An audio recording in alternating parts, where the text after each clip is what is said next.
नमस्कार बच्चों। तो बच्चों, हमारी क्लास में चल रही है एक ही मात्रा, पाठ 9 एक ही मात्रा। आप सबको पता है इसमें हमने सबसे पहले क्या पढ़ा था? शब्द पढ़े थे एक ही मात्रा के। नेक्स्ट टॉपिक में हमने पीले हरे फल करके एक छोटी सी कहानी पढ़ी थी।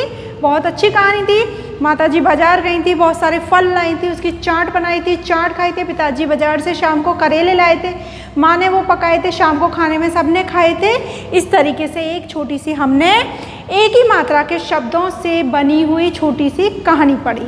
आज हम एक कविता पढ़ेंगे, सबने कुछ किया, मतलब हर किसी ने कुछ किया। इसमें कई शब्द हैं जिन पे एक ही मात्रा लगी हुई है, जैसे सबने पे एक ही मात्रा।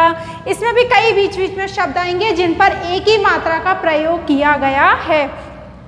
तो आपको पता है वो एक ही मात्रा, आपको पता है कौन से शब्द हैं, क्योंकि आपने बहुत अच्छे से मात्रा का ज्ञान कर लिया है, अभ्यास कर लिया है। तो आपको समझ में भी आ गया है कि एक ही मात्रा कैसी होती है, कैसे लगती है, उसको बोला कैसे जाता है। जब वो शब्द पे लग जाती, अक्षर पे लग जाती है, तो वो शब्द हम कैसे बोलेंगे। तो चलो, ये छोटी सी एक कविता है जिसे हम पढ़ेंगे।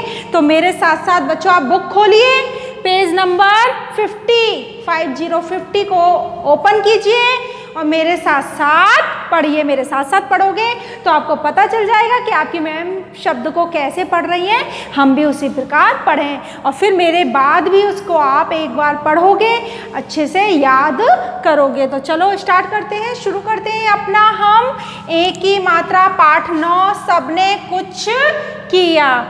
दीदी मुझे लगी है भूख, उछल कूद कर खेला खूब, सेब काट फिर वह ले आई, खाकर महेश ने भूख मिटाई। जिसे भूख लग रही थी वो, उसका नाम क्या था? महेश था। उसको फल काट कर किसने दिया? दीदी ने दिया। उसको भूख ज़्यादा क्यों लगी? क्योंकि वह बहुत उछल कूद कर खेला था। जैसे आप बहुत ज़्यादा उछल कूद करते हो फिर भूख लग जाती है।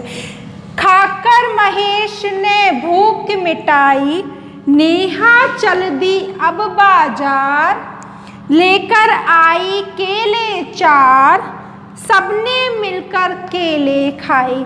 नेहा कहाँ चल दी? बाजार। बाजार से क्या लेके आई? केले। कितने? 4। सबने केले खाकर क्या किया? सबने केले खाए। नाचते गाते मेले आए, घर से अपने आई रेखा, तब उसने मेला देखा, खुशी खुशी घूमी मिलजुल कर, फिर आकर झूली झूले पर। नाचते गाते कहाँ गए? मेले में। घर से अपने कौन आई? रेखा। तब उसने क्या देखा? मेला। खुशी खुशी घूमी मिलजुल कर सबके साथ, फिर आकर क्या किया उसने? झूली झूले पर। तो देखो इसमें कितने सारे शब्द हैं बच्चों जिन पे एक ही मात्रा लगी हुई है। मुझे, खेला, सेब, ले, महेश, ने, नेहा, लेकर, केले, सबने, केले। नाचते गाते मेले से अपने रेखा, उसने मेला देखा, झूले। तो कितने सारे शब्द हैं जिन पे मैंने अंडरलाइन लगाई है। इन सारे शब्दों पे क्या प्रयोग किया गया है बच्चों? एक ही मात्रा। आप मेरे साथ साथ इसको आपने बोला, आपको याद भी हो गया होगा, आपको समझ में भी आ गया होगा। हमने 3 क्लास में एक साथ मिलकर क्या की? एक ही मात्रा की प्रैक्टिस करी। तो इस प्रैक्टिस से हमारी मात्राएं बहुत मजबूत हो जानी चाहिए। बच्चों, हमें जब सारी मात्राएं पढ़नी आ जाती हैं तो हमें एक किताब पढ़नी आ जाती है, फिर हम अटकते नहीं हैं। हम किस में अटकते हैं? मात्राओं में अटकते हैं, क्योंकि हमें वो पढ़ी नहीं जाती है, हमें समझ में नहीं आती किसकी मात्रा है, कैसे पढ़ें, इस शब्द को कैसे बोलेंगे। इसीलिए मैं आपको बोल रही हूँ शुरू से कि जो जो मात्राएं मैं पढ़ाती जा रही हूँ उसकी बहुत अच्छे से प्रैक्टिस करें, अभ्यास करें। कुछ भी समझ में नहीं आए तो आपकी लाइव क्लास भी शुरू हो चुकी है, तो उस क्लास में भी आप डिस्कस कर सकते हो।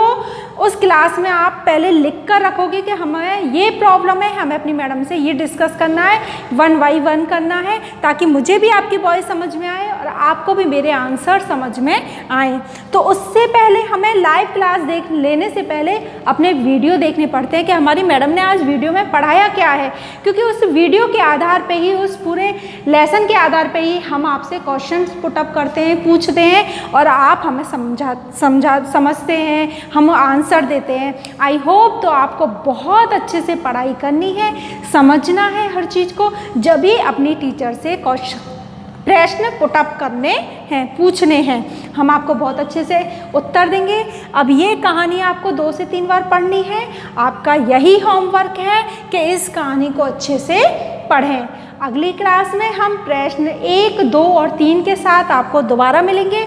जब तक के लिए आप इस पाठ को पढ़ोगे और कोशिश करना कि आप प्रश्न के उत्तर लगाने की, क्योंकि हर प्रश्न का उत्तर किताब के अंदर ही होता है, तो आप समझ के उत्तर भी भरने की कोशिश किया करो, जिससे क्या हमारा पाठ मजबूत हो जाता है, हमें समझ में आ जाता है। बहुत इंटरेस्ट आता है जब चैप्टर को पढ़ने के बाद अपन आंसर लगाते हैं ना बुक में, तो बहुत अच्छा लगता है।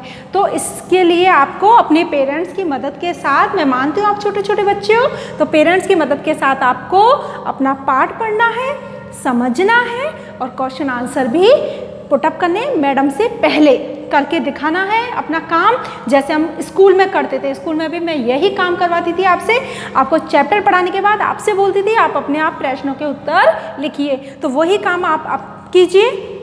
आपको भी इंटरेस्ट आएगा, अच्छा भी लगेगा और आपको जल्दी से याद भी होंगे। तो अगली क्लास में मिलते हैं प्रश्न उत्तर के साथ। तब तक के लिए धन्यवाद। Have a nice day.